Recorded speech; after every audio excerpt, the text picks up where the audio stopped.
pathology of lung cancers in the context of modern thoracic oncology. In discussions with Mehdi ahead of time, we talked about a couple of concepts that we thought we should address. And so I've broken this into three parts. We'll talk first about diagnostic issues with non-small cell lung cancer, as well as a little bit about small cell lung cancer with an emphasis on immunohistochemistry. We'll talk a bit about specimen adequacy challenges for molecular testing in particular, and then finally focus on some molecular diagnostics and some of the updates in that space. I understand you had a seminar on ALK testing earlier today. We'll talk a little bit about ALK, but just really an overview of where we are today with that assay. So before we start, can I just get a sense of, in the participants in the room, who reviews lung cancer cases? Say every week you see lung cancer cases. Everyone. So everybody is seeing them routinely. And how many people are involved with molecular testing in your own institution? And how many people are involved with sending cases out to central laboratories? Okay, lots of sending out. Okay.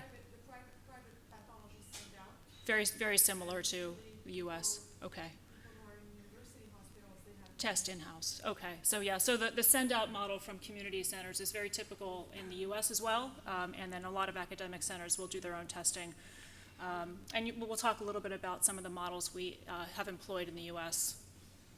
Okay, so this I'm sure is a review for everybody, but I wanted to just start at the beginning.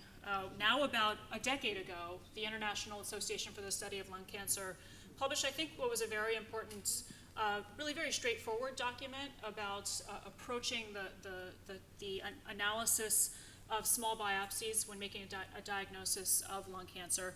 And it's not so important that you see what's on this flow chart. We'll talk about some of these steps. The bottom line is 10 years ago, we were just beginning to realize how important it was to conserve tissue for molecular testing and also, of course, at the same time, arrive at the accurate diagnosis so that we knew which patients with a diagnosis of lung cancer should be getting triaged for that molecular testing. So we'll talk through the concepts that were introduced by the IASLC document back in 2011 and talk about some of the updates and really where we are today with testing of small biopsies in the diagnostic process. So of course, why do we care about this? And again, it's obviously a review for this audience. Of course, historically, we really just broke this down between small cell and non-small cell lung cancer, and that was for prognostic and therapeutic purposes. The approach to treating small cell lung cancer was quite different than a non-small cell lung cancer, and our expectation of how a patient would do from an overall survival standpoint is quite different for a small cell versus a non-small cell. That's all been very well established. Of course, when the molecular revolution, if you will, took over the space of lung cancer and lung cancer testing, it became much more essential for us to distinguish between lung adenocarcinomas and squamous cell carcinomas because we now recognize that lung adenocarcinomas are where we see the vast majority of potentially targetable alterations in lung cancer. Those tumors that have what we call an oncogenic driver, where there's a pattern of addiction to a particular oncogenic pathway that can then be targeted with a specific tyrosine kinase inhibitor. And those, of course, are EGFR mutated, ALK rearranged, ROS1 rearranged, et cetera, type of tumors. Squamous cell carcinomas, of course, have limited targetability. We'll talk a little bit about squamous cell carcinomas later today when we go through some of the cases in our case series. But for the most part, at least in our practice, when we make a diagnosis of a squamous cell carcinoma primary to the lung in a typical situation as typically a heavy smoker, we typically don't do molecular profiling in that context because it's usually not very high yield from the standpoint of identifying targetable alterations. I would just point out that this slide you could say is maybe even a little outdated because we're talking about chemosensitivity profiles in particular being different between squamous cell and adenocarcinomas because for the most part we're seeing most patients getting treated both with an immunotherapy agent or immunotherapy agent alone or immunotherapy plus chemotherapy. And is that typical in Morocco as well? What is the usage of immunotherapy today in lung cancer?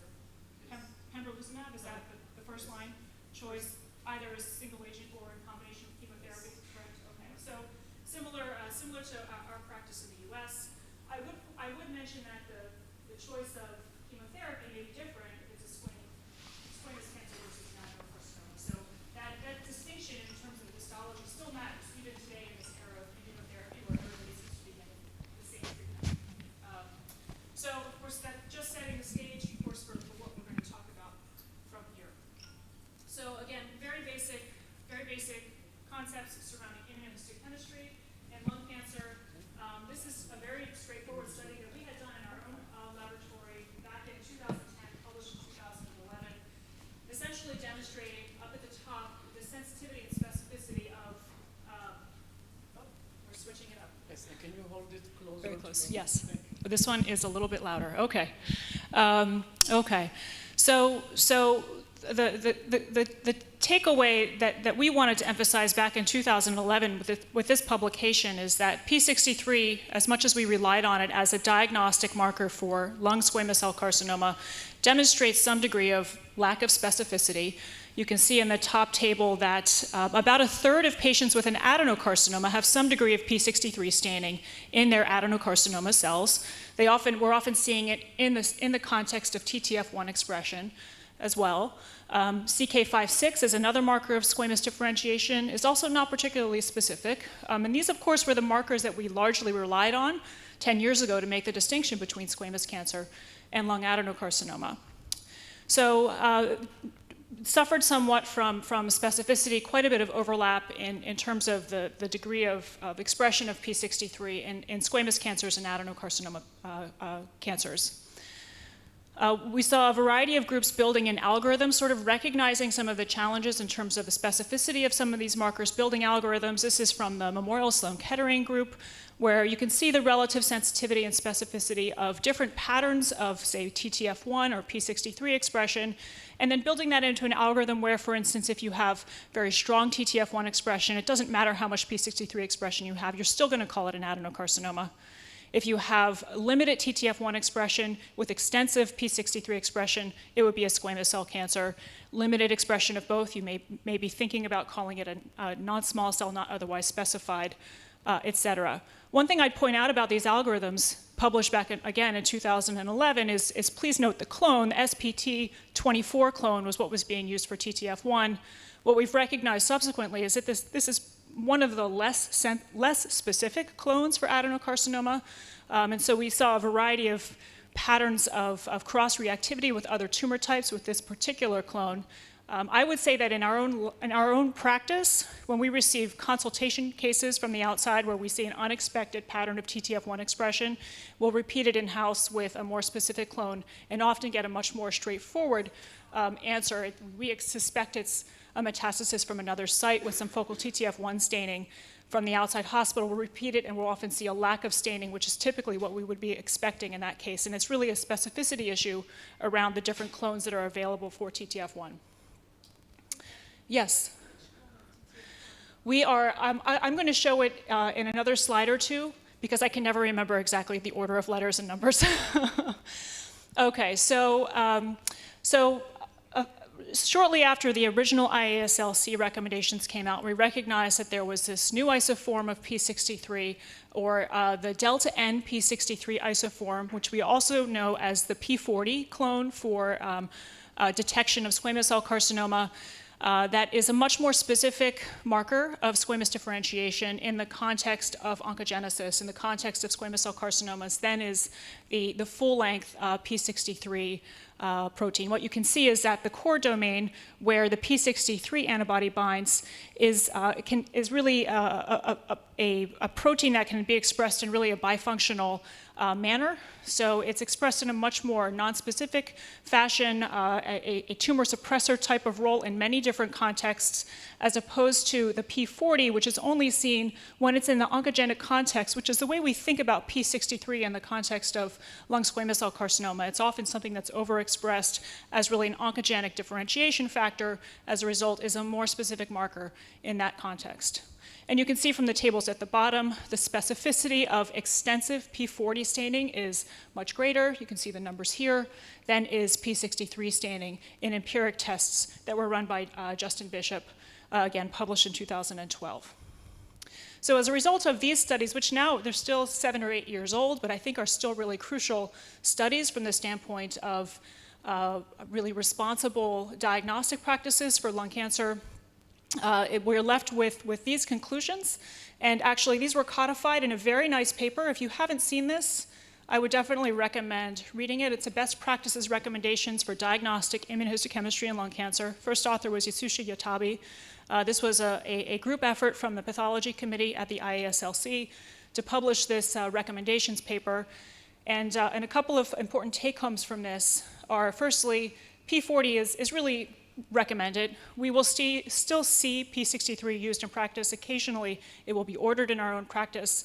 If you see very extensive P63 expression, I think that's generally a reliable marker. However, we do recognize P40 is more specific and is preferred. However, when you're going to make a diagnosis of lung squamous cell carcinoma, it should be present in equal to or more than 50% of the tumor cells to really make a confident diagnosis of lung squamous cell carcinoma.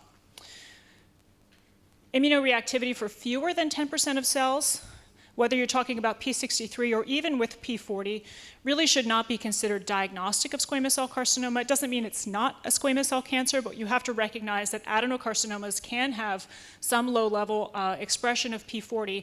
This can be a challenging situation. You have a small biopsy that's TTF negative, and 10% of your cells are P40 positive. We often struggle, is this truly a squamous cancer, or should we be calling this a non-small cell, not otherwise specified? It's probably safer to go with non-small cell, not otherwise specified, because we want to give the patient the opportunity to get molecular profiling performed in that context, because we can't render a confident diagnosis of squamous cancer. Finally, if you're really in the intermediate space here, so say you have 30% or so P40 positive cells, this is more of a contextual decision, I think. If the morphology is really quite compelling for squamous cancer, then it probably is reasonable, even if it's a minority of cells, to call it non-small, so potentially say non-small cell favor squamous cell cancer. So that's where the current recommendations are coming down, and I think this helps to some extent to know there's some written guidelines in terms of how to handle these difficult cases where potentially TTF1 is negative and you're not quite sure how to interpret the P40 staining. What about adenosquamous cancers? Again, I think for an audience like this is really just a review, but this is one of the challenges I see a lot in our consultation practice. We see a lot of, I think, overcalling of adenosquamous cancers because we often will see co-expression of TTF1 and P63 or TTF1 and P40. When they are co-expressed in the same cells, that is not an adenosquamous carcinoma. It needs to be two discrete populations of cells in order to make that diagnosis. The importance of identifying adenosquamous carcinoma in particular is that this typically is going to have adenocarcinoma type genomic alterations. These are patients who are more likely to have targetable alterations. They should be getting molecular profiling. So here are the clone names, and the first clone is the one we use, 8G7G3/1. This is why I can't remember the actual clone name, but there it is for you. We like the specificity of this particular clone. You can see that the relative sensitivity is slightly lower than some of the other published clones.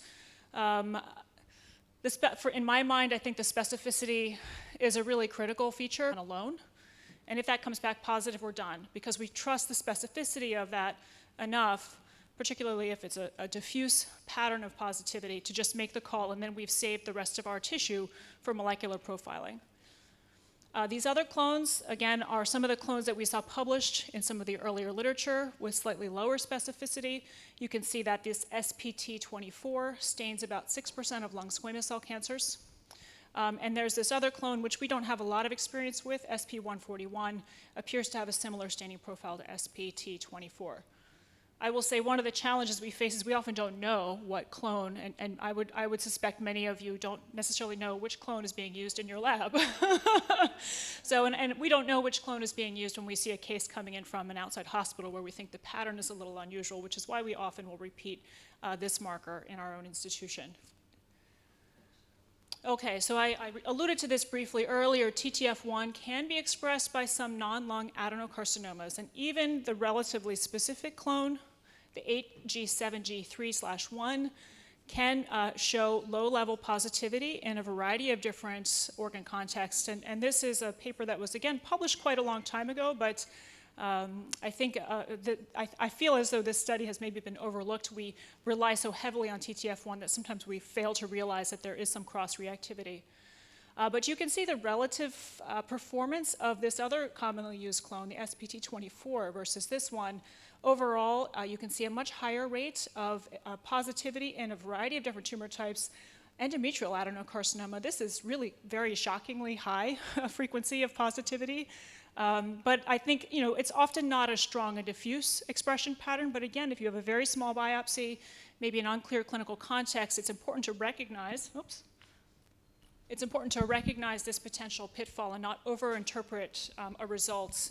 Always double check the clinical history before making a final diagnosis if the context seems a little strange or if the staining seems a little bit weak. And just one other, I think, kind of shocking image, if you will. Here's the different patterns of TTF1 expression that were observed in this particular paper that was published in Histopathology last year. You can see again these two clones that seem to have fairly comparable performance. The really very strikingly high pattern of TTF1 expression that can be seen in occasional colon cancers. And this is the expression of this HE7G3/1 clone. So I think, again, very important to recognize in rare cases you can have strong and diffuse staining with some of the TTF1 clones. Context, again, is going to be really critically important. And I would also point out, if you see this in the lung, it has an enteric look and you see diffuse positivity with TTF1. That's a little unusual, right? We would expect an enteric differentiation, adenocarcinoma of the lung, to really have very low TTF1 expression, if any. So this kind of pattern, you should immediately begin to suspect you could be dealing with a non-specific result in the immunohistochemistry lab. Napsin A. How many people use this routinely in their practice? A handful. We use it a little bit. I think that it's a very pretty stain when it works well.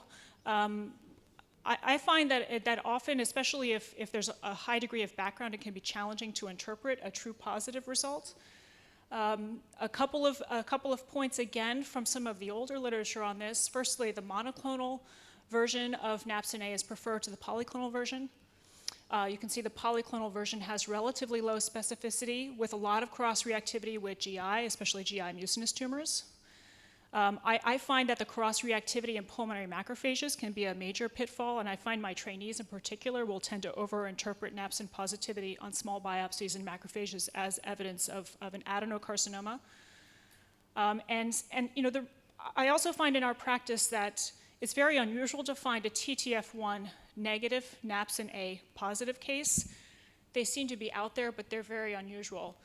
It's thought that the TTF1 actually is involved, TTF1 as a transcription factor is actually involved in driving the expression of napsin A. So napsin A is essentially downstream of TTF1, so is therefore, in most cases, I think, reliant on TTF1 for its expression. So you would expect a fairly substantial degree of dual positivity in that context. Certainly there's cases where, again, you can see some napsin without the TTF1, so there's maybe some diagnostic advantage in certain situations, but it's this trade-off between using a lot of immunohistochemistry and maybe not having enough tissue left for molecular testing. We certainly don't use napsin A up front. If we're having a lot of trouble making the diagnosis, we'll pull it off the shelf and look at the expression in that situation. Of course, if you can do the double stain, and here's a beautiful example of the double stain in cytology.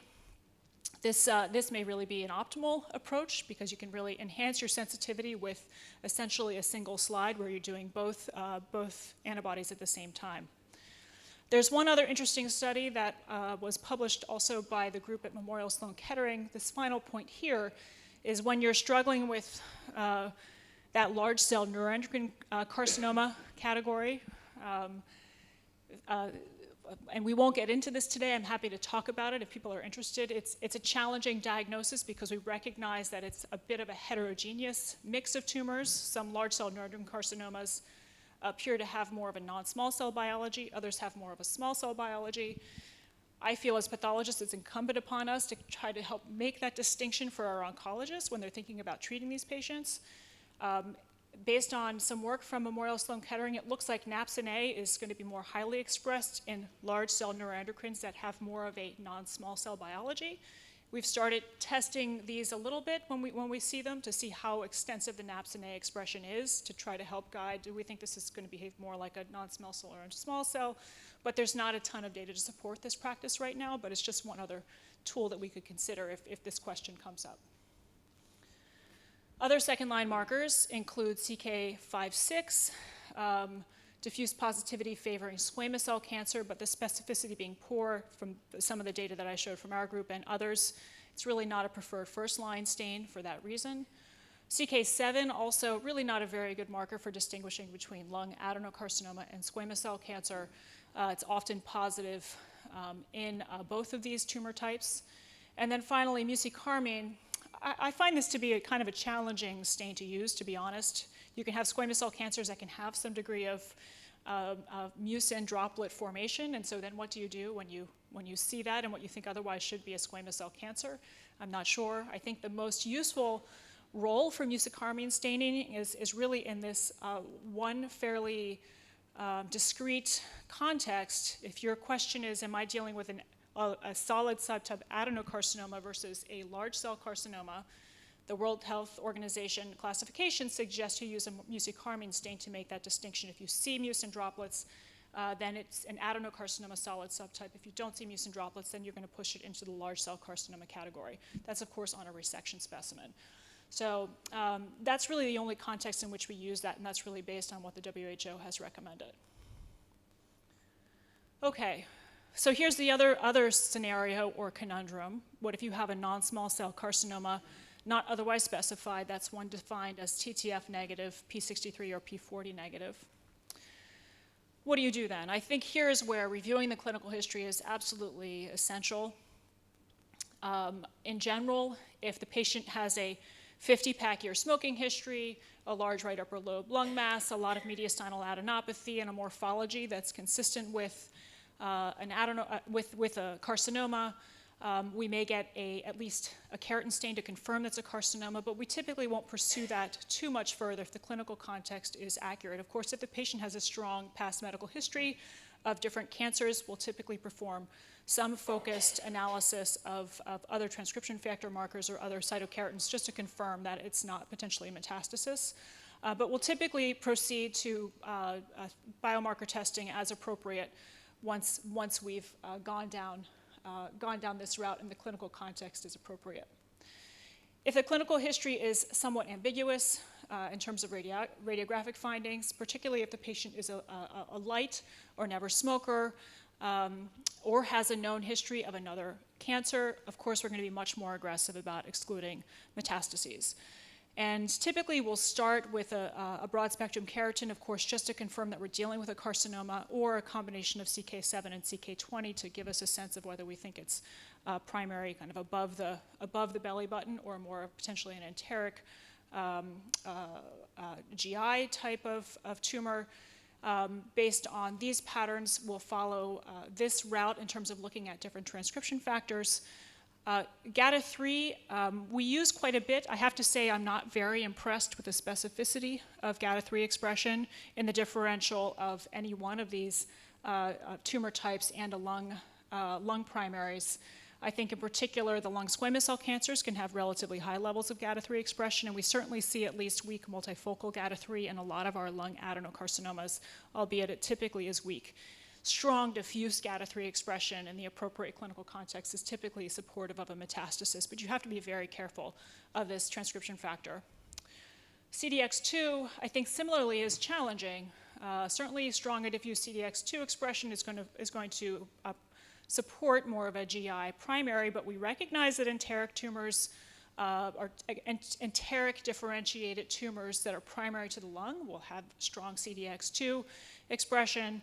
So in the context of a patient who is, say, a heavy smoker with no known history of colon cancer, we will typically say this is an adenocarcinoma with enteric differentiation. It may be TTF negative, CDX2 positive, CK20 positive, CK7 negative, or maybe multifocal. The differential in that context is either a primary enteric type lung adenocarcinoma or a metastasis from a GI primary, and clinical correlation is needed. I don't feel comfortable making a strong commitment to a diagnosis of metastasis in that context, unless, of course, I know the patient has a well-established diagnosis of, say, metastatic colon cancer. I think the other challenge is pancreatic. I think it's very difficult to distinguish between a metastasis from a mucinous primary tumor from a primary mucinous lung adenocarcinoma based on immunohistochemistry. Morphology can be very challenging on a core biopsy. I think it's almost impossible to make that distinction. The clinical history is obviously critical. The pattern of spread, typically primary mucinous tumors of the lung will not do things like invade into the pleura. They typically kind of mind their business in the pulmonary parenchyma. But if you see sort of aggressive features, pleural implants, multifocal disease bilaterally, think of a metastasis as opposed to primary mucinous lung adenocarcinomas. But correlating with the radiographic history, I think, is really critical in making this distinction. Understanding the patient's past cancer history is really important in this differential. I can't tell you the number of times we've had patients where we have a known history of pancreatic cancer, and we're still struggling with whether or not the lung tumor is a primary or a metastasis because their morphologic overlap and their immunophenotypic overlap is so really close. SMAD4 can be useful, but the reality is SMAD4 loss can be seen in a whole variety of tumor types, most commonly in pancreas, but you can see it in, say, 5 or 10% of lung adenocarcinomas. So you really have to be careful looking at that particular marker in a vacuum. Just any one of these pieces of evidence can be helpful in pushing you towards a diagnosis one way or the other, but really they can't stand alone in making these distinctions. Finally, Pax8, I think another one where you have strong and diffuse Pax8 expression in the right clinical context. It can help you very much with making a metastatic carcinoma diagnosis. Again, Pax8 can be aberrantly expressed, if you will, in lung cancers, often, again, focally and weakly, but small biopsy can be difficult to interpret that type of staining pattern. Lung neuroendocrine tumors in particular can have relatively pronounced Pax8 staining, and so you have to be very careful, again, in looking at that marker on its own. Okay, just a couple of words on neuroendocrine differentiation. Just a reminder that making a diagnosis of a non-small cell lung cancer with neuroendocrine differentiation, so you say, this looks like an adenocarcinoma, but I just feel like doing a synaptophysin today on this case, and it turns out to be focally positive. If it doesn't show morphologic features of neuroendocrine differentiation, that synaptophysin expression is not a very helpful finding. It doesn't really tell you anything specific about that tumor type, and it's really not an accepted diagnostic category. So essentially, non-small cell, kind of classic non-small cell morphology, adenocarcinoma or squamous cell carcinoma with incidental expression of one of these neuroendocrine markers does not define a unique clinical entity. And I would generally discourage you from even running those stains in that context, again, because they don't really add anything to prognosis or predicting therapeutic outcomes for those patients.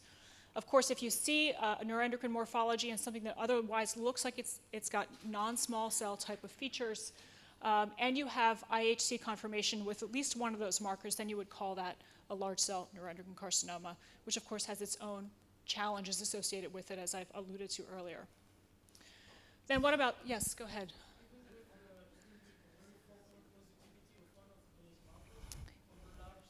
Yeah, so the question is, do you just need focal positivity for the large cell neuroendocrine carcinoma? I don't think it's specified. And so the WHO is under revision now. I'm actually interested to see what they do with the neuroendocrine chapter in this in particular, because it's just such a contentious topic right now. It really is not specified how much expression with one of these markers you require in order to make that distinction. And I think that's one of the sort of the drawbacks to the category. Okay, so just going back quickly to small cell lung cancers, I feel it's principally a morphologic diagnosis. I think in many cases it's one of those things where you don't even need to put the slide on the microscope stage. You look at a biopsy and it's dark blue, and you know the clinical context, and you can very quickly arrive at the diagnosis. That said, I find that most practitioners in the U.S. will do some form of confirmatory testing. That may be a keratin stain. You could certainly do neuroendocrine marker staining, TTF1 potentially, a MIB can be very helpful, and then you see 90% expression. That's always very helpful and reassuring. Of course, the differential diagnosis and a few of the things that I've seen pathologists miss. I think this one's particularly problematic, basaloid squamous cell carcinomas. If you don't think to get that P40 stain, you think the morphology is perfect for a small cell carcinoma, you can miss that particular diagnosis, especially on a small biopsy. They can really closely resemble each other. Lymphoma, we'll talk a bit about that in a moment. Metastatic melanoma, of course, we know that can look like essentially anything, and in the absence of doing some confirmatory immunohistochemistry, you can certainly miss that possibility. Rhabdomyosarcoma and Ewing sarcoma, there are a few reports now of this being a misdiagnosis and somebody who's given a diagnosis of small cell and subsequently realizing it was actually a sarcoma diagnosis. You can get some focal keratin staining in rhabdomyosarcoma in particular, so it's a pitfall to keep in mind, particularly if the clinical context is unusual. It's a light smoker, for instance. I would be very aggressive in ruling out other possibilities when the clinical context is unusual. And of course, finally, carcinoid on a small crushed biopsy, which would be where a MIB would come in very handy. So here's just one example. Here's one. Did I just lose my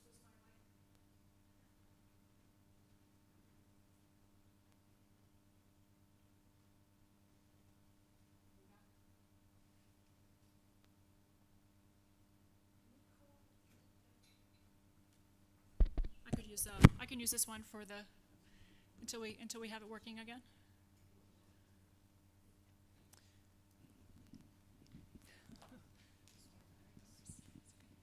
Okay.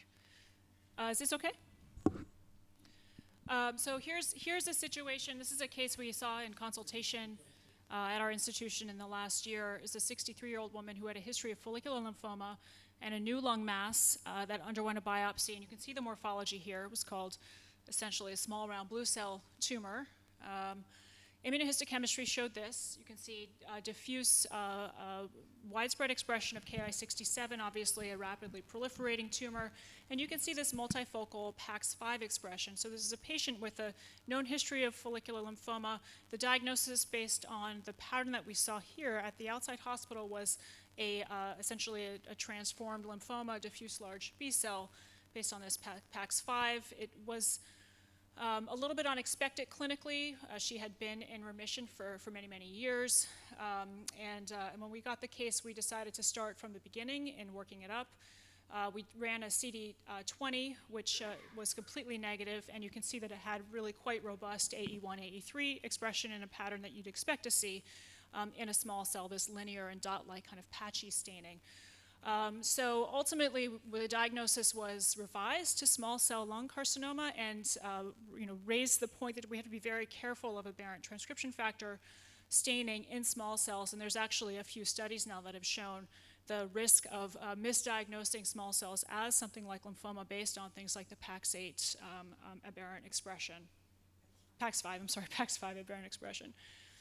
Some other practical considerations, I think we have to recognize that our neuroendocrine markers are often not great in small cell carcinomas. We often see very patchy staining, weak staining. So here's a chromogranin in a small cell versus a carcinoid. INSM1, a relatively new marker of neuroendocrine differentiation, I think is showing a little bit more promise. Typically shows strong and diffuse staining in small cells, but certainly not in 100% of small cells. And I just realized I didn't include that INSM1 slide in my deck here, but it is a marker that we've started using much more commonly as opposed to the chromogranin, synaptophysin, and CD56 staining that we've used historically.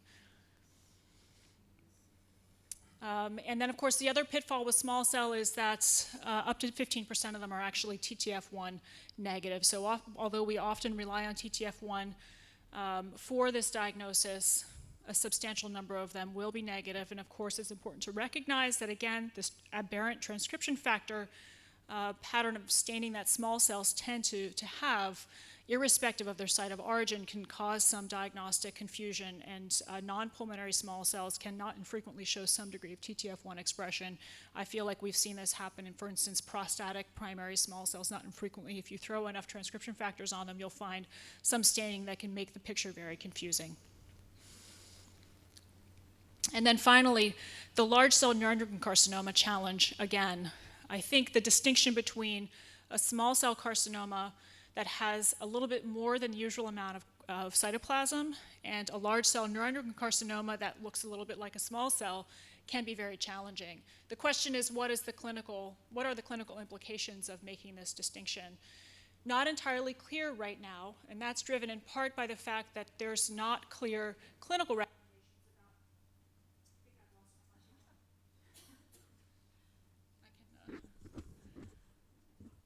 I'll work from here for now. Sorry.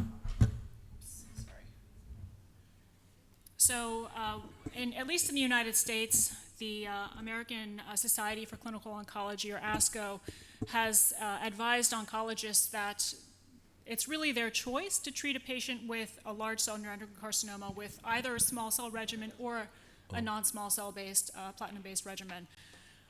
As a result, it's a little difficult to interpret outcomes data for patients who have this tumor type because we're seeing both types of treatments being used, and there appears to be a bias in some of the literature of giving patients who have a higher burden of disease, more aggressive disease, a small cell type regimen, and those patients who have more indolent disease, a non-small cell type of regimen. So then interpreting the outcomes data in that context, when there's that sort of bias going in, becomes very difficult in the retrospective studies that are published to date. So as a result, I think we need to get on the same page between pathologists and thoracic oncologists about both how to diagnose large cells and treat them in a more uniform fashion so we can really interpret the data better. I would say in the interim, we are trying, again, as I suggested earlier, we're trying to help our clinicians understand if they look to us pathologically more like a small cell or a non-small cell. The Napsin marker is one thing we'll use to say it looks like it's expressing a little bit more like a non-small cell. We'll typically run an RB stain as well, because small cell carcinomas essentially universally will have a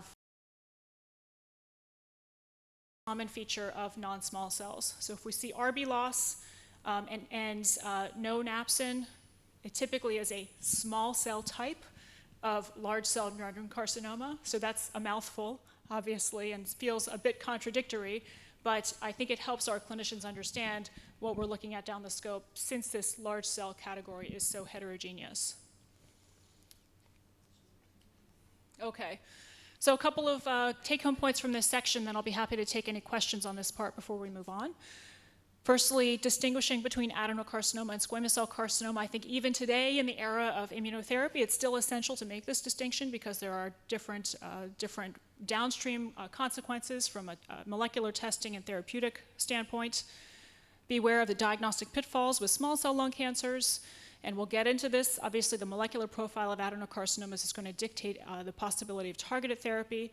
And then finally, a rational and prudent use of immunohistochemistry is critical to conserve tissue for molecular profiling, and we'll talk a bit more about this shortly as well. We would recommend the use of just 2 first-line markers, TTF1 and P40 typically, but if P63 is what you have, then that's okay. Less established or less specific markers such as Napsin or mucin staining or the cytokeratins should really be considered second line. So if you don't get an answer from those first 2 first-line markers, then doing some additional immunohistochemistry is prudent, especially if the clinical context is unexpected for a lung cancer. So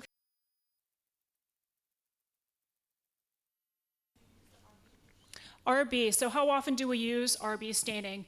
Essentially, anytime we're considering making a diagnosis of high-grade neuroendocrine carcinoma, see note, and in the note say, although the features are not totally classic for a small cell, some focal molding, the high NC ratio, the chromatin, and then the absence of RB is pushing me more towards considering it to be a small cell type of tumor. I'm just going to take a break to have a sip of water. Go ahead.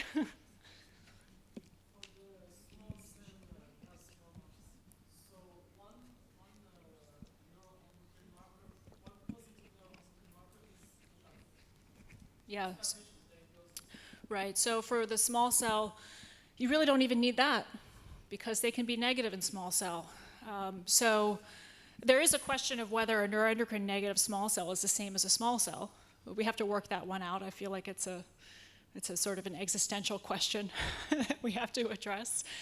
But no, the diagnostic criteria do not require that you have a positive marker. And again, if I feel like the clinical context is appropriate and the morphology is perfect, I won't do any staining at all in some cases. I may do the P40 to rule out a basaloid squamous cancer in some cases, but usually I'll just make the call.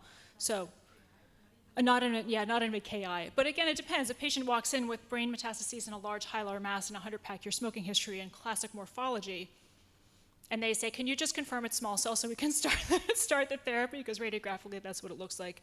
I'll typically just make the call on the morphology.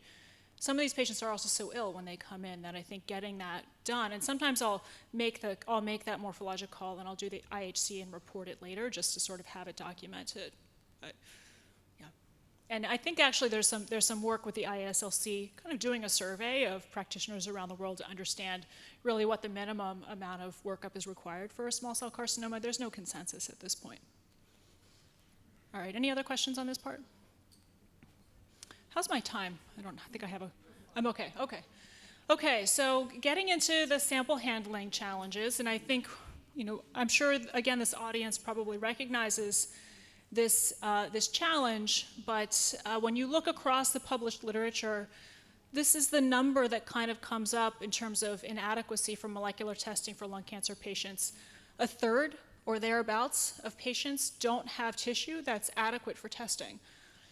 This is a study from University of Pennsylvania, was published earlier this year, and I would just point out the center part here. This is actually a study where they were comparing plasma-based genotyping to tumor-based genotyping, and they had they were randomizing patients to different arms. They actually had patients that they wanted to do both plasma and tumor testing on, but a large number of them simply couldn't have that testing done, usually because the DNA quality was inadequate or the quantity was inadequate for testing. So this is obviously a major challenge. If a third of our patients who require biomarker testing can't get it because their tissue is not sufficient, then we really have a significant clinical problem. And so obviously these patients either need to go for rebiopsy, which leads to additional costs, more risks. You're keeping me on my toes. I have 3 microphones now.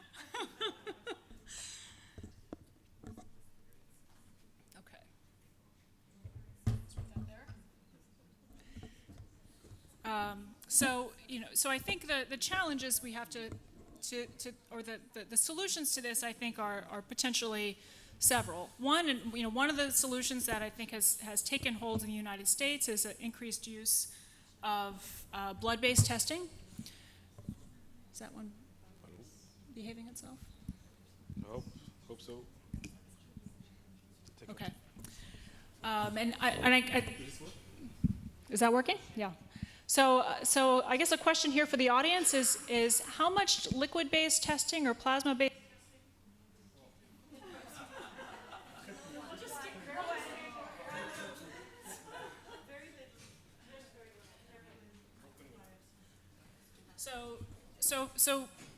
So the response is very little use of liquid biopsy here in the country. Okay. I have mixed feelings about the use of liquid biopsy. I think there's many scenarios in which it's a really tremendously powerful tool for our patients because you can get biomarker information. When you find an EGFR hotspot mutation that's targetable in somebody who didn't have useful tumor tissue, then that's really a save. That's really critical for that patient. The question is, what do you do with a liquid biopsy result that's equivocal, delivers a couple of, say, P53 mutations, but nothing else that is necessarily specific to a lung cancer? What do you do with that information? Is that useful?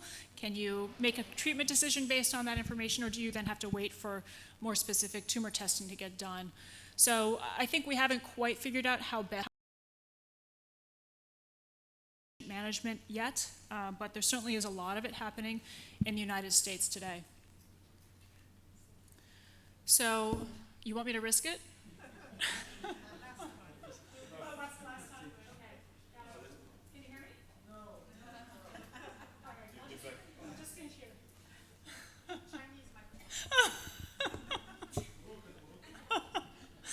All right, so let's break down the sample adequacy issues into two categories. We have our quantitative challenges and our qualitative challenges. And so this is really, what's going on in the molecular lab that's making it difficult for us to get results.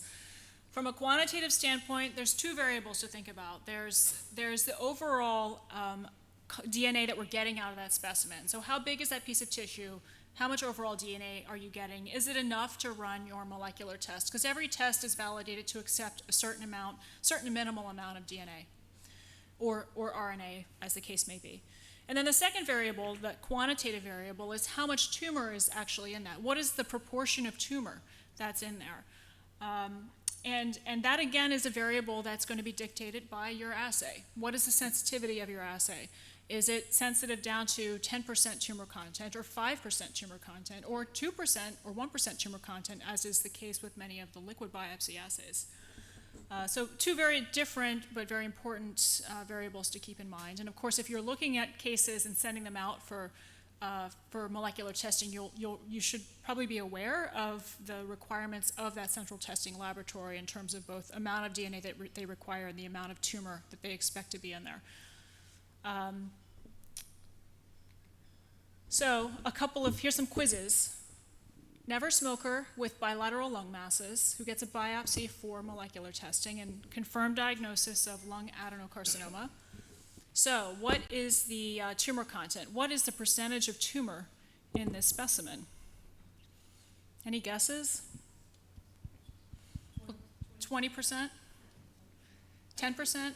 Any other guesses? And I say guess because that's really the best we can do, right? It's a very challenging exercise, I think, as a human being to actually put a strict quantitative number on the percentage of tumor that's present in a specimen like this. You've got obviously contaminating stromal cells, you have variable numbers of inflammatory cells. There's a lot of variability in terms of the distribution of the tumor cells in the tissue. We're terrible at this, to be perfectly honest, and every study that's looked at this type of exercise has shown that we're actually really terrible at making these assessments. But really the question becomes, at least for me as a molecular pathologist and surgical pathologist, is less what is the exact percentage of tumor in here. I could care less if it's got 60% or 80%. That's an irrelevant kind of assessment. Is there enough to work for my assay? That's the only question that I think needs to be answered. And in this case, well, I don't know. I hope so. It's the only specimen I have for this patient, right? And I can either accept it or I can send them back for a new biopsy, which they may or may not get done. I've looked at enough of these cases to say, I think this will work. I think we'll do a good job of picking up point mutations, because most say next generation sequencing assays, are very good magical sort of formula for an adequate tissue specimen. Can we just put that in a guideline? This is what you need to have an adequate tissue specimen. And as you know, it's not that simple. It really depends on the test that you want to run. It depends, again, on how much DNA you need to put into that test to begin with. If it's a very focused, single gene assay, you can often get away with a very small amount of input DNA with potentially very low amount of tumor content. If it's a larger panel test, like, again, a large hybrid capture next generation sequencing test, we're talking about typically needing at least 50 nanograms or more of DNA, sometimes 100 or 200 nanograms. In our experience, that equates to, say, 5 unstained slides cut at 5 microns of a resection specimen, or it may be 10 5-micron slides of a smaller biopsy specimen. That's typically the type of material we need in order to have enough for our testing. We also recognize an interplay between nucleic acid quantity and quality. And so the better the quality of the DNA, often the less input you need. And if you can identify a sample that has higher quality material, even if it's very small, it may give you an adequate result. So we'll talk about it. Okay, so quality. Adverse factors for quality include delayed fixation, inadequate fixation, excessive fixation. So of course, delayed fixation is a long period of cold ischemia time. I find that our resection specimens are often a challenge in terms of getting good quality DNA. You can have a large 3-centimeter lung mass and multiple blocks of tumor, and none of them are giving you very good quality because the penetration of the formalin was too slow and the DNA is not well preserved. Whereas a very small biopsy specimen may give you more than enough adequate material. Inadequate fixation, same issue. Excessive fixation or potentially storage for a very long time can lead to a significant amount of DNA degradation and cross-linking. And then finally, acid or heavy metal fixatives, as required for many decalcification steps, are a very significant challenge for PCR-based assays. There is a nice paper published by a group of leaders in this space in the United States from earlier this year. This was essentially a guideline published in July of 2019 in the Archives Journal that is, I think, really for the first time laying out in one comprehensive paper pre-analytics and pre-analytic factors that should be considered when testing patients, when handling patient tissue for molecular testing. So the recommended cold ischemia time across the board is less than an hour. For a small biopsy, however, that tissue needs to go into formalin immediately. And this is conversations I've had in multiple different settings, small biopsies that go into saline or go onto a piece of damp gauze and then sit in the specimen transport van or courier bag or whatever for 2 hours before they get into formalin. Those almost inevitably fail molecular testing. So getting those specimens right into formalin, if it's a small biopsy and you ultimately need genomics, is really the best practice that can be taken. Fixation, 10% phosphate buffered formalin. I think we find this to be less of an issue today than, say, 5 or 10 years ago, but use of the buffered formalin is so critical. Unbuffered formalin is cheaper, but it also leads to substantially greater degrees of DNA degradation, so is not recommended. You can see the fixation times that are recommended, and of course the avoidance of acid solutions. And this is actually a very detailed document that can be very helpful for anybody who's thinking about setting up a laboratory that's going to be working with a molecular testing facility. Decalcification issues. So again, many of the standard decalcification issues that we use in the United States are hydrochloric acid based. My understanding from talking to some of my European colleagues is that formic acid is often very much in use in some of the laboratories there. We have switched over to EDTA-based solutions for all of our small biopsies, so metastases to bone that are getting biopsied for diagnosis and potential genomic profiling. We always decalcify in EDTA. It's a 15-minute decalcification step. We put it on a shaker, and that typically does the job sufficiently to remove enough calcium so the histology lab can process the specimen. These do tend to be a bit more expensive than the hydrochloric acid-based solutions, so we use it fairly sparingly and really only for these biopsies. It also takes much longer than hydrochloric acid-based solution, so it's not going to be useful for, say, a mandibulectomy or another large bony resection specimen. And here's just some data on the comparative performance of these different solutions in terms of the DNA quality that you get in the end. I would just point out the DNA average fragment length from a specimen that is treated with formalin only versus an EDTA-based decalcification agent versus these are formic acid, a couple of different formic acid-based solutions. You can see that EDTA has very little effect on the overall DNA fragment length, and this is one of those key variables that predicts whether or not your molecular tests are going to work. So in general, again, we try to use EDTA whenever possible if we think we're going to be requiring molecular testing. Okay, and then cytology preparations, and it gets a bit to your question of how do you know what is the better quality specimen to choose?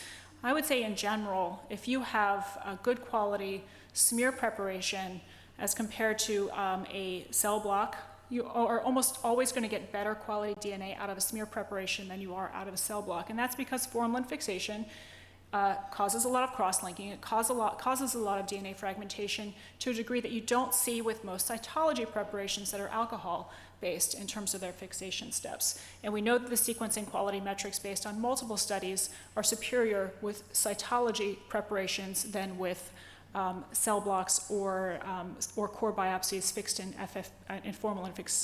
formalin. And here's just, again, some data showing this, a really nice study from last year from a group that looked at essentially, again, the DNA fragment lengths that they were getting from a variety of different cytology preparations. Here's the, if you will, gold standard cell block preparation versus all of these other cytology preps. And the key here is that you can see there's a sort of long tail, this long distribution of fragment lengths, many of which are quite small, from the DNA from the cell block, as opposed to one really very large discrete peak with these other preparations, showing that you don't have that same level of DNA degradation with all of the other cytology preparations. Yeah. So you are saying that a cytology smear is better than a cell block, because a cytology smear is fixed in alcohol and a cell block is fixed in formalin. That's correct. So alcohol is better than formalin for molecular. Exactly. Alcohol is better than formalin for molecular. So if you have the opportunity to use this type of specimen, you typically are going to get better results in your molecular testing. Now, I would say, and I'll talk a bit about the workflow, because the workflow is a bit more complicated. My colleagues are saying that it's the opposite, that formalin is superior to alcohol. The study here would say that that's not the case, because what it's showing you is that the size of the fragments are much more consistently larger with alcohol-based fixatives than it is with formalin-based fixatives. And the challenge with the formalin, again, is that it cross-links the DNA and the proteins, and you end up ultimately needing to fragment that further in order to get the DNA out in order to do PCR. So often what you'll see, and we've seen this with our own studies, sometimes you can get very large fragments out of formalin-fixed tissues, but it's driven by the fact that there's a large cross-linking of protein and DNA together, and they're not contiguous DNA fragments that are amplifiable. So what we should do with our clinicians is encourage them to put whatever they, like fluid with whatever in alcohol. Right, so I think it depends on the workflow. Formalin will work fine. It's just that alcohol-fixed specimens often work better. So if you can create a workflow with the clinicians where you can set a separate aliquot aside that potentially you're doing an alcohol-based fixation on, and you can dedicate that to your molecular workflow, and you can do it in a timely fashion, and it doesn't interfere with the diagnostic process, then I would encourage you to do that by all means.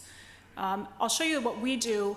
In part, I think the challenge is that we are so, we have been working with FFPE archival tissues for so many years. It's such a codified part of our workflow that straying from that workflow often causes operational challenges, right? So we often rely largely on the FFPE tissues, but if they're not adequate, we'll then go for the cytology smear preparations. And I think if we could develop a workflow where we always had that cytology smear preparation available, then we would always go for that for the molecular testing. But there's a couple of challenges. Number one, it's harder for me as a surgical pathologist and non-cytologist to estimate tumor content in those cytology smears. We rely very heavily on our cytologists to help us with that process. The other challenge is once you use that cytology preparation, it's gone. So we will also scan the slide, so we have essentially a legal record, if you will, within our database of what we used for that molecular test. So here's the workflow, just to reiterate. So again, we tend to rely on our surgical specimens or our cell blocks before we go to our cytology specimens. If those are deemed to be inadequate, we'll then go to smears. And we actually work again with our cytology staff. Every time they review a case that has a cancer diagnosis in it, they will actually indicate the best smear of all the smears that were made for the purposes of molecular testing. So if we do have to go back to the smears for testing, we'll give them a call. They'll pull that slide out of the file for us and send it to the molecular lab. We typically require that we have at least 500 cells on review, although fewer than that are typically accepted, especially if it's overall a relatively sparsely cellular specimen. There's not a lot of contaminating cells. We'll do whole slide imaging, so we have a record of that slide. We scrape the entire slide. You don't have to scrape the entire slide. You could scrape just part of it, but we just typically scrape the whole thing because we don't typically save the slide and recover slip it. And finally, do our DNA extraction step as we would with the standard FFPE unstained slide. Okay. Now, what about tumor necrosis? Can you use necrotic samples for molecular testing? And that's, I think, our bias historically has been to say no, that necrosis, often because it's so fragmented, can actually inhibit effective PCR. However, as we've been examining our next generation sequencing data, we've actually found that necrosis does not necessarily seem to inhibit the process of getting good sequencing information. So if we have a sample that's an admixture of viable and necrotic tumor, we typically will just circle that entire area. We don't worry about just getting the viable components. The component of necrosis typically doesn't interfere with our ability to get adequate DNA. And you can just see here in this analysis the comparative number of total sequencing reads, well-aligned reads, bases that we're analyzing, our overall mean target coverage, et cetera. Many of the quality metrics that we use for our sequencing are very similar for the viable versus necrotic parts of slides when we analyze them side by side. So what exactly is the impact of necrosis? You don't always get exactly the same information if you sequence the necrotic versus the viable tumor.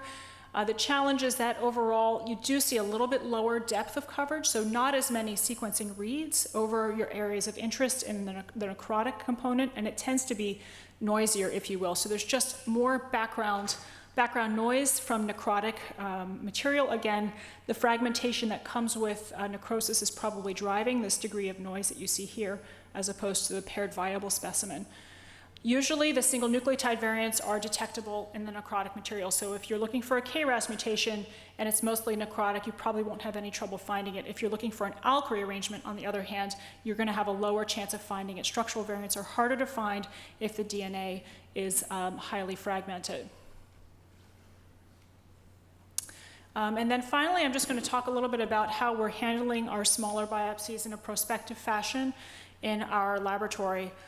So every time a patient comes for a dedicated biopsy for lung cancer diagnosis, and there's a sense that we're going to need genomic testing, we stamp the paperwork when we receive it with lung core protocol that triggers our histology lab to perform this particular protocol of getting an H&E, 18 unstained slides, and then a final H&E for that series up front. Then at the time that we're making our diagnosis, we can utilize a couple of those slides for our diagnostic IHC. We'll have a few available for predictive immunohistochemistry. We'll have 10 or so at least available for molecular testing, some backup slides as needed, and then of course we can look at that final H&E and get a sense of how much tissue we have on either side of that series. So by doing this, and I can give you a sense of how often we've done this just in the last year, about 160 times we ordered this particular protocol. And of those 160 cases, you can see we had 60 for which genomics were requested, or just over a third of them. For another 38, these were actually obtained as part of a protocol, and the unstained slides had to be sent out to, say, a clinical trial sponsor, and that's how they were handled. For about a third of them, they were required only for diagnosis, and there was no genomics indicated. These were often squamous cell carcinoma diagnoses or small cell carcinoma diagnoses, or sometimes they did not have a diagnosis of lung cancer. So then, you can argue that if you're only performing genomics on a third of the cases, maybe this is overkill. Your histology lab is saying, why am I cutting so many slides and you're only using a third of them for your genomics? The reality is it's actually about a 60% of the time where they're actually getting sent for other purposes, which may include genomics at a sponsor site. So I think a 60% use rate is pretty reasonable. The other point I would make is that when you look at the 60 cases that ultimately went for testing, About 88% of them actually had successful profiling. And you compare that to the about 70% success rate when you look across the literature in terms of having materials available and adequate for biomarker testing in the broader community. So I think that also kind of argues for having a protocol like this in place, because you can largely guarantee an ability to get sequencing done. When you're unable to complete the genomics request, it's often because the core biopsy either missed the tumor or there were just so few tumor cells present that there wasn't much more you could do from the pathology or histology standpoint to rescue that specimen. So that ends this part of the talk. Are there any questions about pre-analytics that I can address? Okay, so I'll move on to the genomics. And how's our time? I don't want to cut into the coffee break. Okay, so the very brief overview. Non-small cell, of course, we largely break down into adeno versus squamous cell carcinomas. And as I alluded to previously, it's really the adenocarcinomas where we're focusing our effort for biomarker testing, because we recognize that it's in this space that we're going to start identifying our targetable alterations. And probably between 25 and 30% of our adenocarcinomas are going to have something that's targetable either with an approved therapy or a drug that's potentially in clinical trials, or as an off-label therapy. So much of the practice, at least for us in the United States, has been is driven by guidelines like this. So this is the College of American Pathologists, IASLC, and Association for Molecular Pathology guideline that was published in 2018. This was a really very extensive joint effort from clinicians, molecular pathologists, and surgical pathologists to identify best practices for molecular testing in lung cancers, given the available clinical evidence at the time. And so again, the clinical evidence that we were looking at the time was 2017, but this is still really the kind of gold standard guideline that we have, with some additions that you'll see as we go through. So the question back in really 2016 and 2017, when we were writing this guideline, included what should we be testing, and who should we be testing, and ultimately how should we be doing this testing? And we'll talk about all three of those things. So what should we be testing in our patients with lung cancer? So EGFR, obviously, ALK, obviously. ROS1 was added to this list back in 2018. The other biomarker which we considered but left as more of an optional biomarker at the time was BRAF. That actually is a contradiction with what the ASCO and NCCN guidelines, both US guidelines, recommended in terms of BRAF testing, and we'll talk a little bit more about that in a few minutes. Who should we be testing? So all advanced lung adenocarcinoma patients, irrespective of clinical characteristics. So although we tend to see these alterations enriched in light and never smokers, they can be seen in patients who have a more substantial smoking history, and data from organizations like the Lung Cancer Mutation Consortium have shown that even if you have a smoking history, you benefit from a targeted therapy if you have the appropriate underlying genomic alteration. So smoking should not be used to exclude a patient from molecular testing. Patients with tumor histologies other than adenocarcinoma should also be tested when clinical features suggest the probability of an oncogenic driver. So you have a patient with a squamous cell carcinoma who has maybe a 5-pack-year smoking history, a very unusual combination. Typically we see our squamous cancers arising in heavy smokers. We also said that if you have a patient who's younger age and who has a squamous cell cancer or even a small cell cancer, then they should be considered for genomic profiling as well. So just to reiterate EGFR, and again, I'm sure everybody's very familiar with this particular survival curve.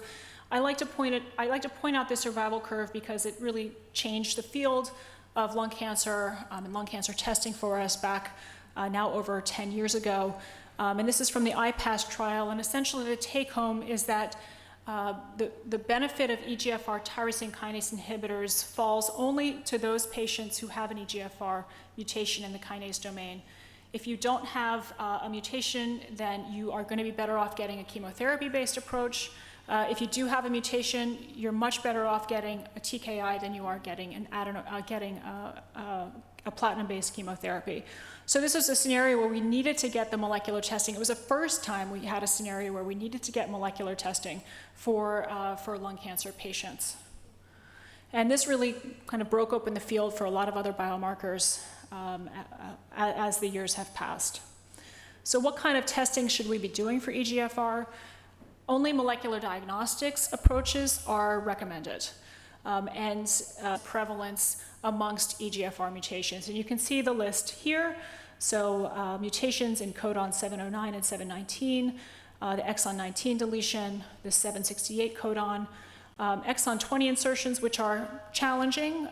We like to be able to identify them, but they're not targetable using EGFR TKIs. Codon 790 because of the importance of resistance mutations at that site. And then finally, the 2 codons in exon 21. Of course, we know that exon 19 deletions and L858R mutations comprise 90% or more of the EGFR mutations that we see in lung cancer. So those are going to be the really most critical spots to identify. But if you're developing, for instance, a rapid EGFR test, this is what we do in our own institution. We have a very quick, you can do it in less than 24 hours, EGFR hotspot mutation that just looks at L858R and exon 19 deletion. If you find something there, that's great, you can act on it. If you don't find something, it doesn't mean you don't have an EGFR mutation elsewhere in the kinase domain, and a more extensive assay would be needed. The guidelines also discourage the use of FISH for EGFR amplification. This is an interesting biomarker for clinical trial purposes. There are new monoclonal antibodies against EGFR, such as necitumumab, that are being used in clinical trials for patients who have EGFR amplification. It's not a biomarker, however, for EGFR TKIs like erlotinib, gefitinib, or osimertinib. And again, to reiterate what we've known for a while now, total EGFR expression, protein expression, is not a biomarker of response to EGFR TKIs at all. It's completely discouraged. This is a little bit more controversial, the use of EGFR mutant-specific immunohistochemistry. Does anybody in here use this in their practice? No. We have it available in our laboratory. We use it often to confirm unusual results from the molecular lab. So if we do a sequencing test and it contradicts testing that was done at an outside hospital, for instance, for one particular patient specimen, we may use these antibodies if they might be useful to try to ferret out either a collision tumor or just essentially a wrong result from one lab or the other, but we don't use it for upfront testing. Okay, and I understand that you talked about ALK, so we won't get into this in any detail. I think from the standpoint of just the paradigm of introducing new biomarkers into the field, this was a really quite impressive paradigm. ALK was identified, it was discovered in lung cancers in 2007. The first clinical trial that demonstrated the efficacy of a drug for ALK rearrangements was published in 2010. And in the United States, the FDA approved that drug, crizotinib, within the year. So it was essentially less than 4 years between the discovery in this context and an approved drug on the market. We've really never seen kind of a paradigm like this in cancer before. I don't know that we'll ever be able to achieve the same paradigm again, but really very remarkable kind of turn of events for regulation around cancer drugs in the United States. And of course, at the time, the assay that was used to identify patients with ALK rearrangements was FISH. It's still used quite commonly. How many people use FISH routinely for ALK detection today? Okay, it's FISH, okay. So of course, at least in our country, the Abbott Vices break-apart kit was the FDA-approved companion diagnostic, and again, this type of approval is based on the fact that this was the type of test that was used to identify patients for the clinical trial that demonstrated the efficacy of this drug. The cost of FISH, at least in our hands, is quite high, in particular using a companion diagnostic assay like this. We also find that it's fairly time-consuming. We have a lab that largely focuses on prenatal diagnosis and leukemia diagnoses, so we often have fresh materials, and so actually transitioning to a high volume formalin and formalin fixed tissue and 4-micron slide based practice was actually fairly challenging for our laboratory back in 2010 when we started doing this routinely. Technically, it's fairly demanding. We've seen across the board amongst US institutions about a 10% failure rate for ALK fish. And this can be, of course, as a result of improper fixation, just suboptimal cellular preservation because of crush artifact, or just insufficient tumor cellularity. So back in 2018, when the guidelines were published, there was a recommendation to utilize immunohistochemistry as an equivalent alternative to fish for ALK testing, assuming that you're using only one of these two antibodies that have been extensively validated in this practice, either D5F3 or the 5A4 antibodies. When the guideline was published, there were 20 studies available to support this recommendation, and the pooled estimate of the performance of the IHC relative to fish at the time was 97% sensitive and 99% specific. And so based on that, and also based on the fact that the D5F3 companion diagnostic had already been approved for use of crizotinib and alectinib therapy for ALK rearrangements, really pushed the guideline authors to recommend this as a standalone assay. So the IHC can be used as a standalone? Yes. So based on the guidelines, you can use it as a standalone. Now, I would say that in our practice, we continue to encourage our clinicians to use it as a standalone assay, but they have reservations. So they'll often ask us to just please go ahead and confirm it with fish. We also do a lot of sequencing for most of our patients, and we can detect the rate very quickly based on that result. With this clone, yeah. Yes, Mehdi. So how do you report positive? Yeah, we report it as positive or negative. In our experience with ALK, it's really very much a binary result. If you have very kind of weak focal, I think maybe 10% of tumor cells are staining, that's usually a negative result.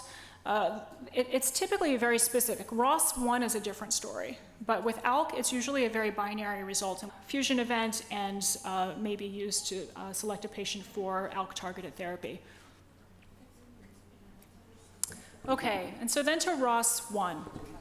Again, ROS1 testing here in Morocco, is that based on fish testing largely? ROS1, yeah. So I guess the question is, do you screen for ROS1 is the first question. It's not available in Morocco. Not available, okay. So if you can lobby your national health system or whoever the appropriate party is, I think the challenge with ROS1 is it's very similar to ALK in terms of the biology of the gene and of the protein. We don't really know what either ALK or ROS1 do in normal physiology in the adult, but these fusions have a very similar effect of being kinase activating events, driving very potent downstream pro-growth signals. And both ALK and ROS1 rearranged tumors respond to the same drug. They both respond to crizotinib. As a result, it was, I think, to some extent fairly straightforward to demonstrate a good drug for ROS1 because we had crizotinib available when ROS1 was discovered in lung cancers.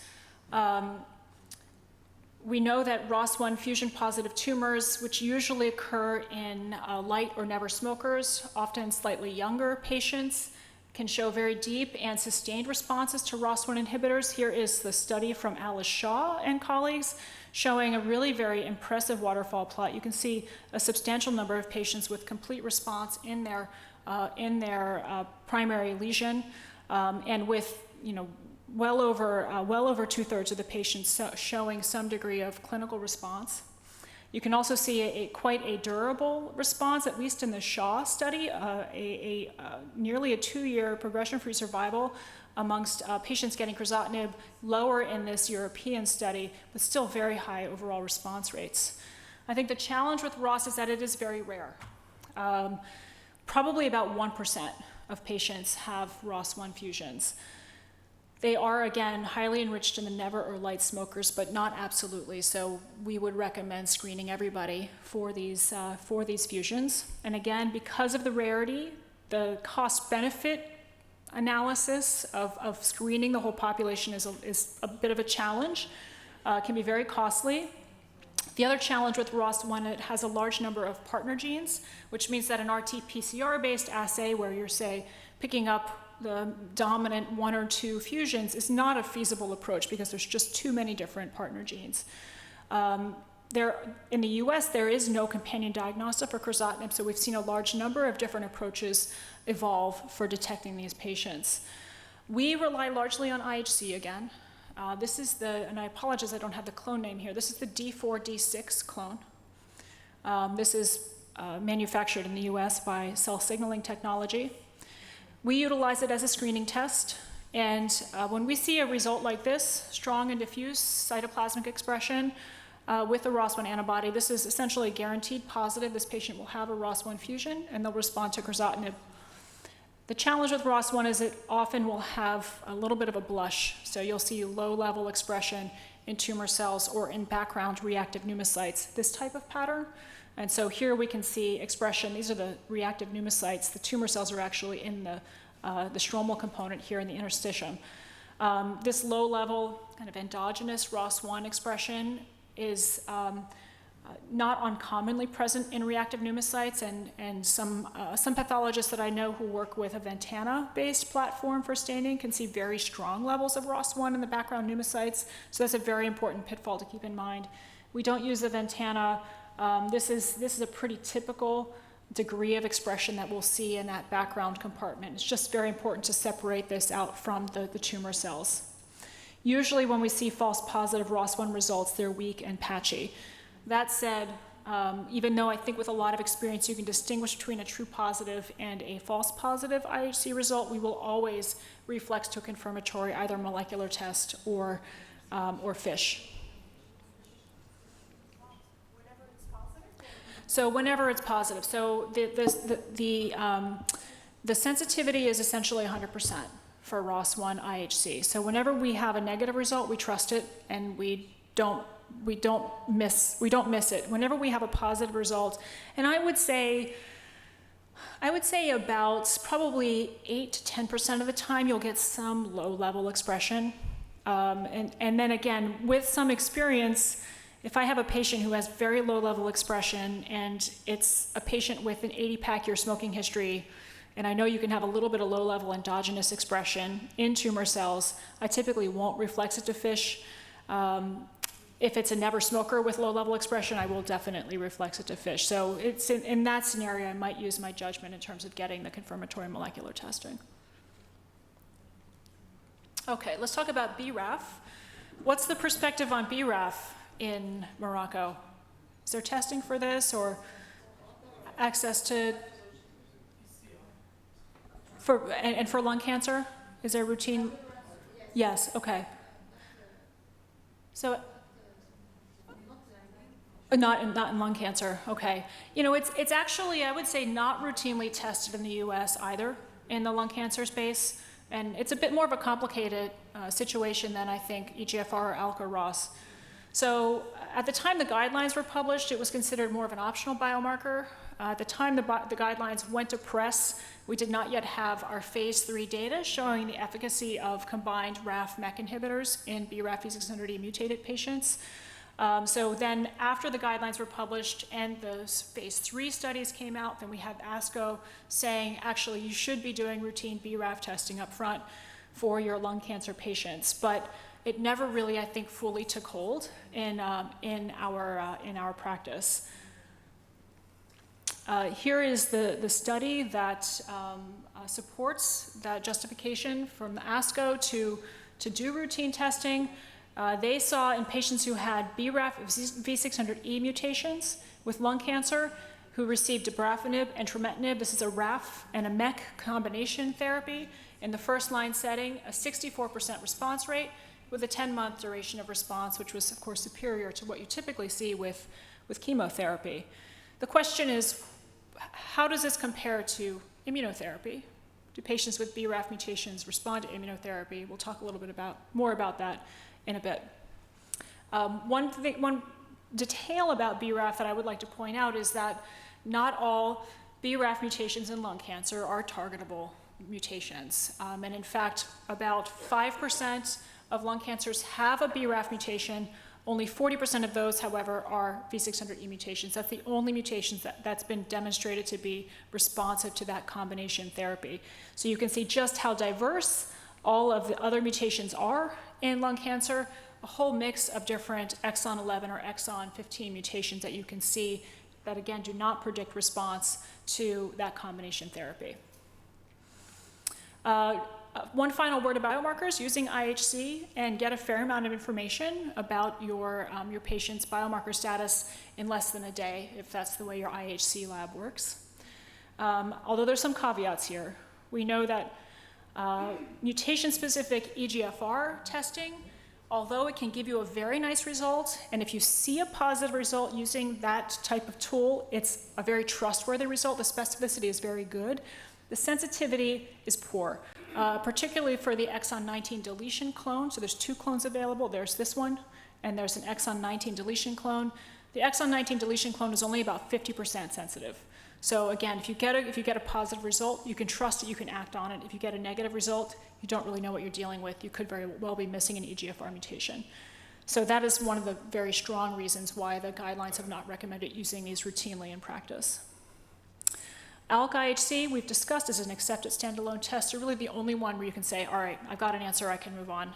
The other ones really all need some follow-up. ROS1 screening is great, but it needs confirmation with FISH or molecular test. And then what about BRAF V600E IHC? Are you using this tool for melanoma or thyroid? Okay, and melanoma. So we are as well. We did a fairly large study of BRAF IHC using the mutant-specific clone in our lung cancer cases and found 100% specificity for this IHC antibody. The sensitivity falls down in cytology specimens, however, and I think often our cytology specimens that get fixed in cytolite have much diminished IHC reactivity. So if you get a negative result with BRAF V600E IHC, if you choose to use it in lung cancer, you have to be very careful that you're not missing something. So we would recommend essentially follow-up molecular testing if all of these are negative.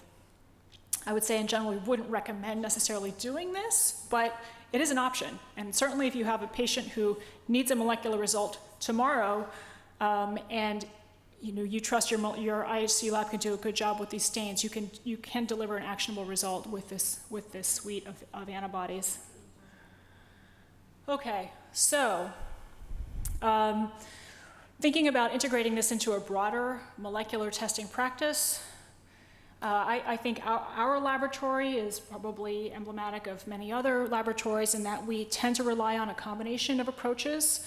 We have our IHC, predictive IHC approaches. Again, in our laboratory, we use the ALK and the ROS1 IHC antibodies at the same time that we get our PD-L1 testing. We do all three together. And then typically the case will go for molecular testing about the same time. The case will get sent and then DNA extracted. Different ways you could employ this, of course, is multiple single gene test for a rapid result, as well as a focused targeted gene next generation sequencing panel to get more of the quote unquote optional biomarkers or to make sure you're getting really comprehensive EGFR coverage. Or this is what we use in our own practice, a combination of, again, multiple single gene assays as well as a larger panel. We have about a 450 gene panel that we use routinely. And there are some practices that actually will use both a tighter next generation sequencing targeted panel as well as a large next gen panel. Things like whole exome, whole genome, transcriptome, et cetera, they sound great. They're really not practical in clinical use. We don't use those in routine clinical practice really at all in the United States. So let's quickly talk about some of the evolving biomarkers, things to keep your eye on. There's, of course, TREC. Is there access to larotrectinib in Morocco? No. Two challenges. There's access to the drug, and there's actually finding patients who have TREC rearrangements. We have access to the drug in the US, but we have a very hard time finding the patients who have these rearrangements because they're very unusual. We know now that larotrectinib, which is a very specific tyrosine kinase inhibitor against TREC family fusion events, has a very impressive response rate across all different types of tumors that have TRK fusions, including sarcomas, thyroid cancers, breast cancers, lung cancers, et cetera, and with a fairly substantial duration of response in these patients as well. Of course, as I just suggested, the prevalence of these fusions is incredibly low in the area that we're interested in the lung cancer space. You can see the lung cancer, this is from the Memorial Sloan Kettering experience. You can see that they identified 9 cases of nearly 4,000 for about a 0.23% rate of NTRK fusions. So a real needle in the haystack phenomenon. And then the other challenge, I think, is that different approaches to identifying these fusions have different performance characteristics. Their group, as well as ours, relies very heavily on DNA-based next-generation sequencing-based approaches for fusion detection. And you can see that some of the NTRK gene fusions have relatively good sensitivity based on DNA-based detection, but NTRK2 fusions essentially are invisible, at least on their panel in terms of detection. IHC-based detection, because there are pan-TRK antibodies available, show good sensitivity for TRK1 and 3, and really, so it seems very good sensitivity for TRK2, but you can see the numbers are very low. And just to quickly comment on DNA versus RNA-based fusion detection. Again, in our lab, we tend to rely on DNA-based fusion detection. The challenge with that is that you're looking for rearrangement events in the introns between the coding regions of the gene.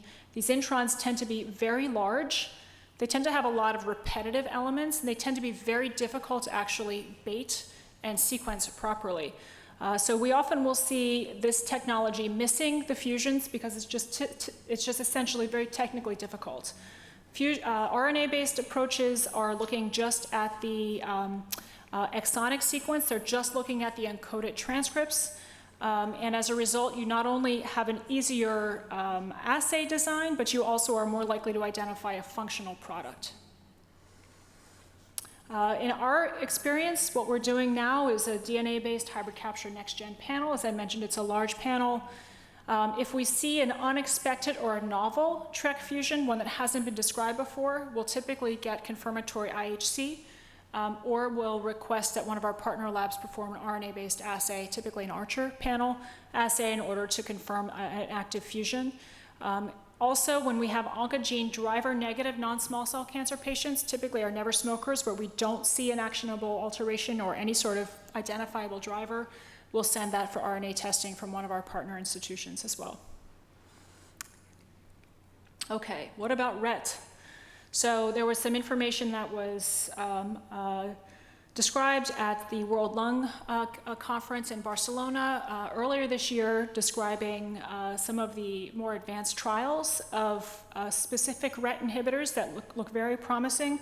I would just emphasize that in lung cancer, the RET alterations we're interested in are all fusions.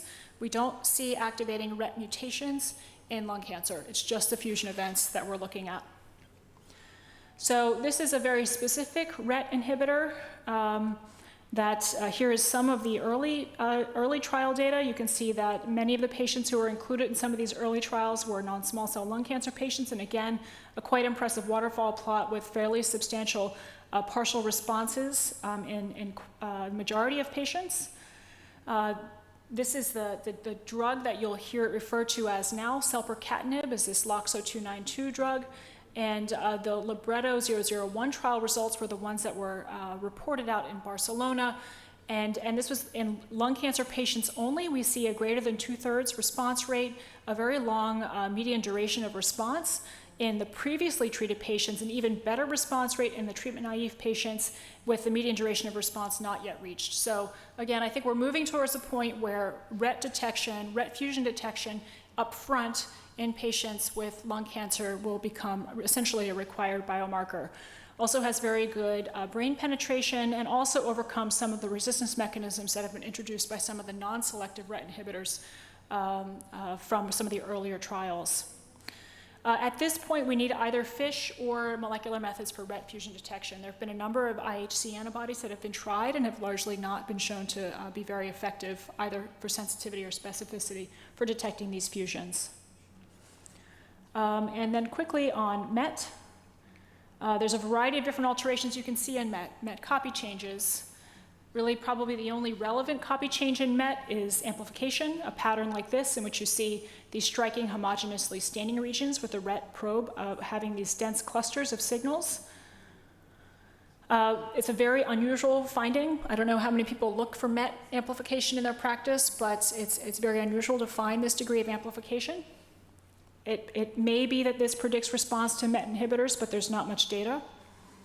MET immunohistochemistry essentially has been shown to be a failure as a biomarker for response to MET inhibitors and is not recommended.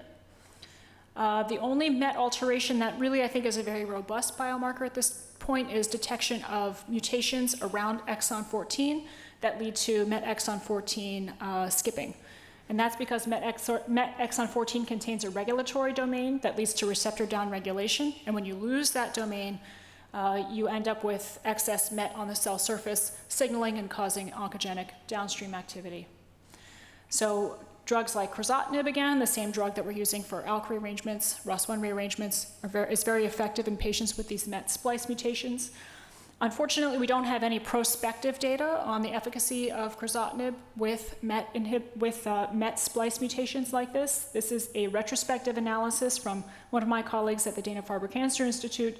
You can see patients who have a MET splice mutation who get chemotherapy or immunotherapy but no TKIs have a relatively aggressive disease course. And I think that says 8.3-month mean overall survival. Patients who have a MET mutation who get MET TKIs, you can see have a substantially better median overall survival of about 2 years. So it does seem to make a difference clinically to get these patients on a MET targeted therapy. These are really the spectrum of mutations that we see that can lead to MET exon 14 skipping. A lot of them actually occur within introns, within either intron 13 or intron 14, which means you have to design your assay to find these mutations very carefully to identify these mutations, or else you need to use an RNA-based assay to detect the fusion of exon 13 and 15. And another thing that we've seen over time is a relative underestimation of MET splice mutations published in the literature, which we suspect could be related to the fact that some of the commercial assays, next generation sequencing assays, don't actually cover a portion of the exon where at least half of the mutations occur. So you can see this is actually the coverage of this ion ampli-seq cancer panel. Here's a good 5' coverage. It would pick up any splice mutations here, but would not detect anything happening here. So optimizing relevant MET alterations. I think these, again, MET splice mutations are really the key biomarker for this gene at this point in time. Some of the DNA-based next-generation sequencing methods may be inadequate, important to find out what your laboratory is using. RNA-based approaches may increase the sensitivity of detection, and finally, IHC is not a recommended approach.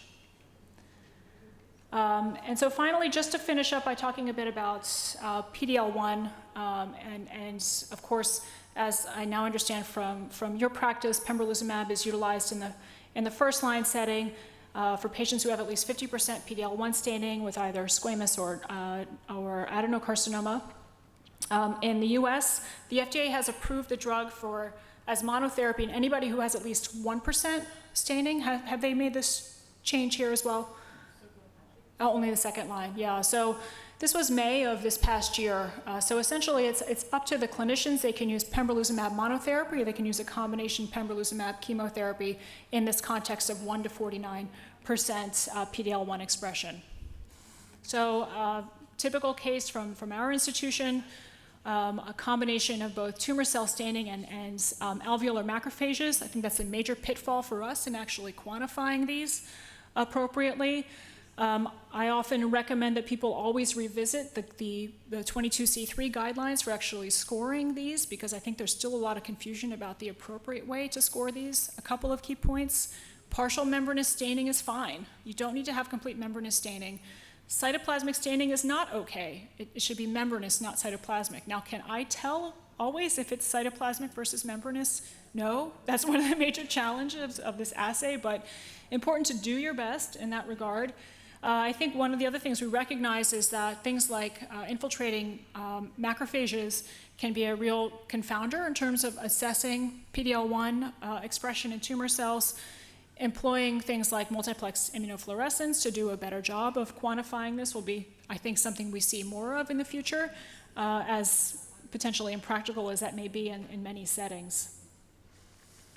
And just to reiterate some of the comparability studies, we know that many of the listed companion or complementary diagnostic clones that are available for the different therapeutics behave in a very comparable fashion across large studies like the Blueprint study, with the exception of the SP142 antibody, which essentially was designed more for immune cell detection than it was necessarily for tumor cell detection. We see a very different performance characteristic profile for this clone as we do for the other ones. So an important thing to keep in mind depending on what clone you're using in your laboratory. What about PD-L1 companion diagnostics versus laboratory developed tests? There have been a number of studies that have shown relatively minimal differences between LDTs or lab developed tests and some of the companion diagnostics, assuming that they're well calibrated with good QC. And I think over and over again we see that pathologists are better at scoring tumor cells than immune cells, irrespective of the clone that's used.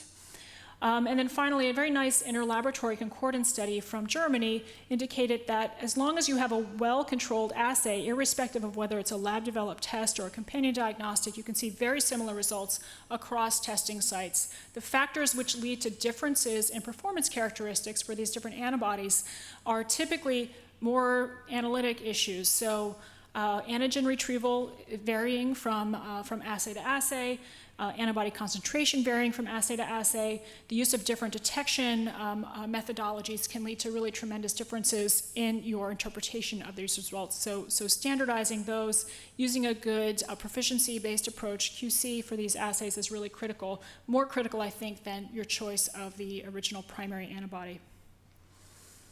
And then I think finally, again, to the point about multiplexed immunofluorescence, and is this the direction that we're moving in to better select patients for immunotherapy? This is a meta-analysis that was published earlier this summer by Janice Taub from Johns Hopkins University and her colleagues, essentially showing the ROC curves for different modalities based on the published literature for patients getting immunotherapy. And you can actually see here's PD-L1 IHC.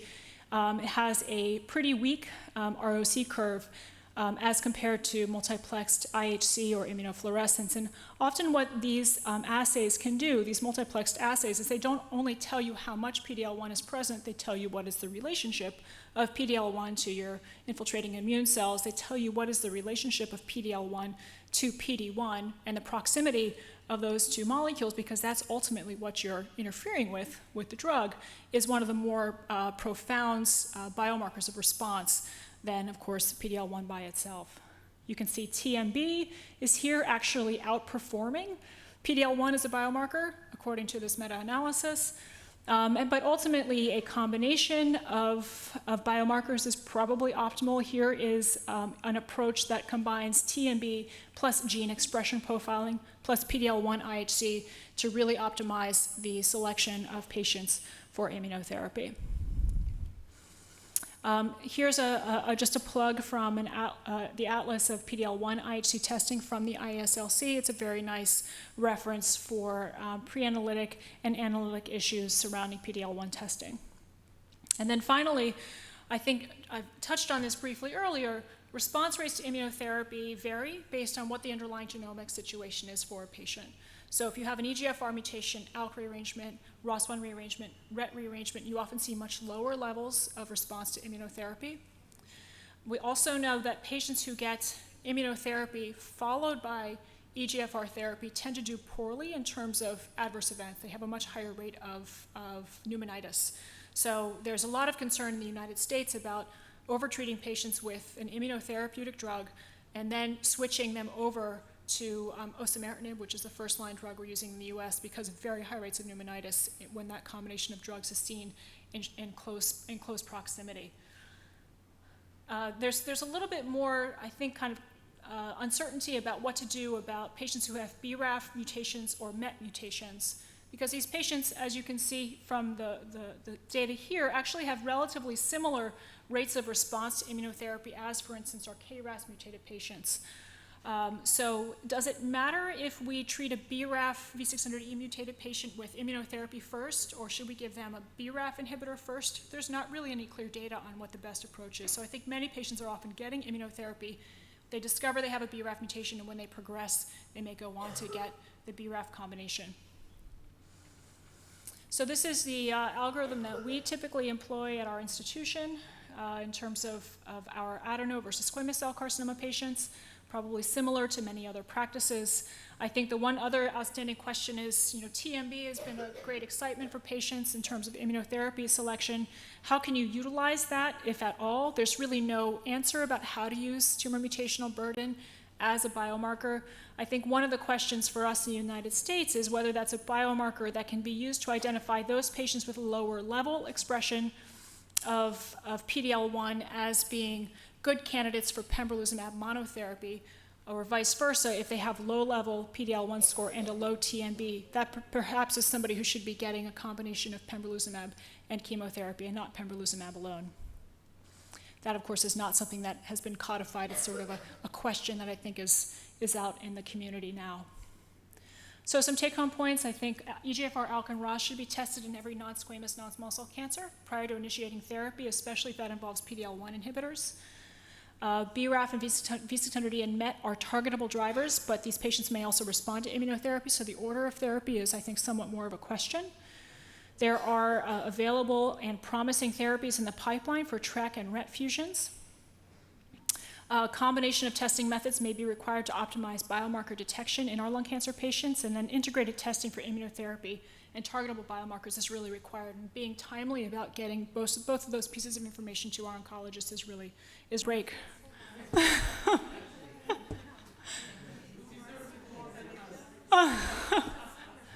I'll be happy to take questions either there or later. This is this morning. Thank you.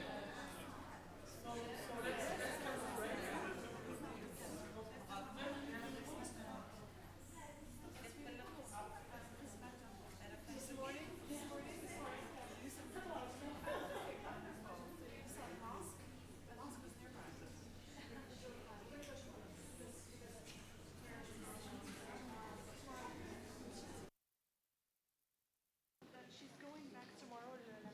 Well, we're from America. This is a guy.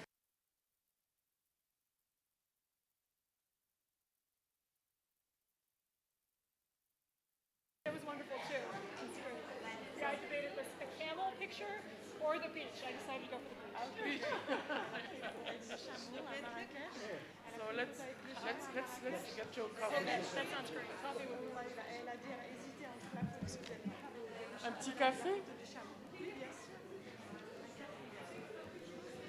Il n'y a plus rien après ça. Là, il y a peut-être des cas cliniques, enfin mais je sais pas, on va. كاينة غير هي qui va faire